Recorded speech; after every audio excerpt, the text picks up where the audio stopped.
INSEA.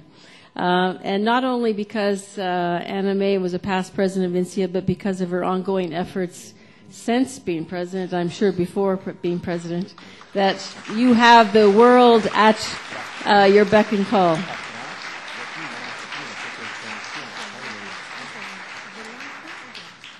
INSEA's been in good hands. Yes. So let me just tell you a bit more about what's been happening with INSEA as well as with the WAAE. So as I'd mentioned to you in my opening remarks, we had some very exciting things happen in the last few years, and especially as a result of the Lisbon Regional INSEA Conference that Teresa Essa actually organized, if Teresa's here right now. And at that particular event, it was very interesting when the Art, Music, and Drama Associations got together because they were looking at the roadmap that UNESCO had written during their decade of really promoting arts education worldwide. And it was as a result of reading that roadmap, and I'm hoping you actually get a chance sometime to look at that roadmap. It's actually on the UNESCO website. It's also connected to the INSEA website. And that document was an effort to try and encourage the UNESCO commissioners in every nation around the world to really take arts education seriously, to advocate strongly for it at the national and regional levels, and if at all possible, make it really viable in places where perhaps it hadn't even existed before, and where it has existed to make it even stronger. So when we looked at that roadmap, we found some gaps that we weren't comfortable with.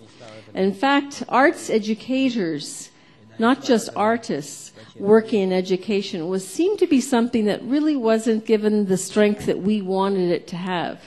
And as a result of that, the three groups got together, the Art, Music, and Drama Education Associations, and really promoted us as a unified solidarity group that wanted to promote arts education within the roadmap. And it was very interesting because we did that, because we actually formed a partnership and had that kind of power of all of these groups behind us. We were actually able to have a strong voice with UNESCO, and we're able to have an influence on the revision of that roadmap.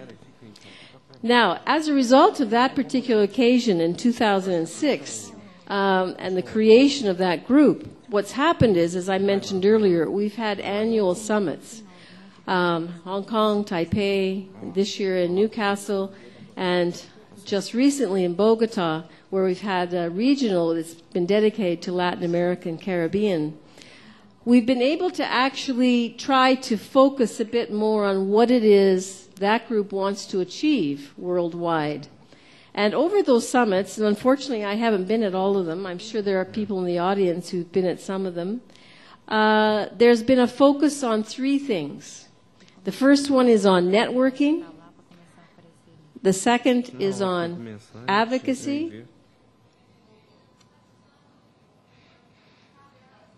What's happening?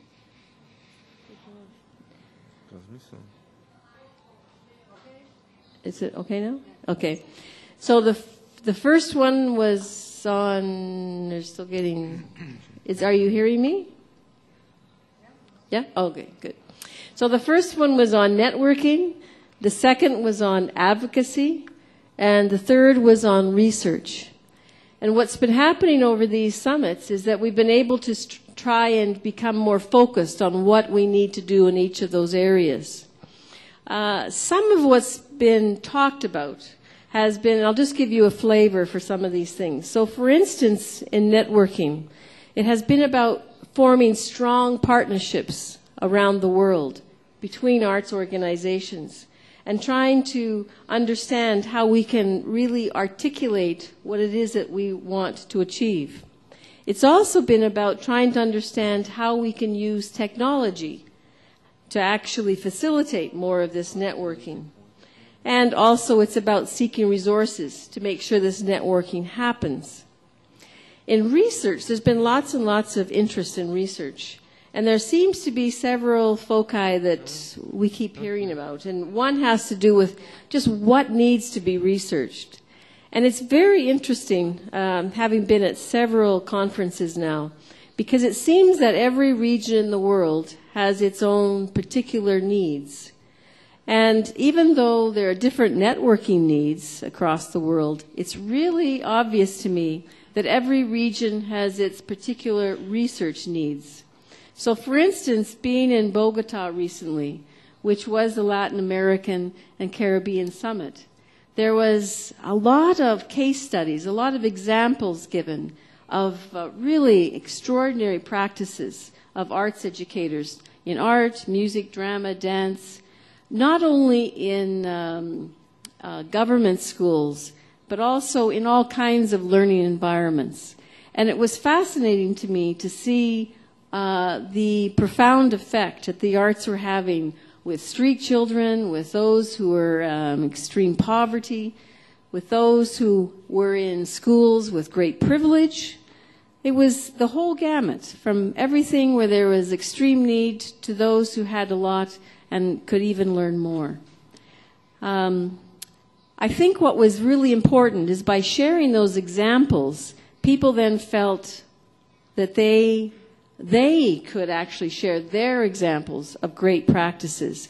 They could learn about what's happening in other Latin American regions, make partnerships, connect, learn from, maybe even change some of their own practices.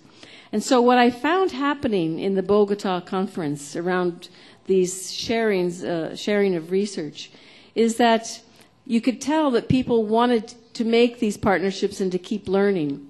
And so as a person connected to INSEA and also the World Alliance for Arts Education, it became quite obvious to us is that we have to do something about this. We have to have some concrete action. One thing that I think that INSEA is going to try and do is to find a way on our website to portray some of these projects.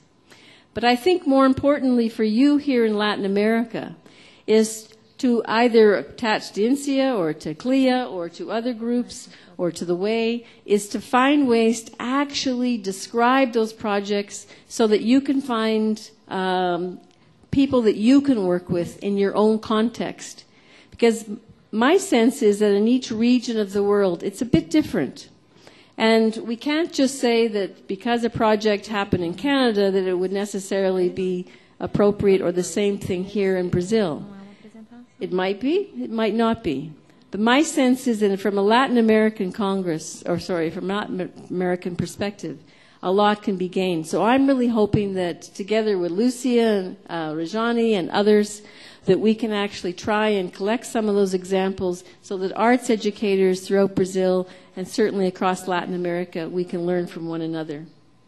Also with research, there was lots of talk about how we can disseminate it. Again, technology seems to be one area that we'll really strive to look at.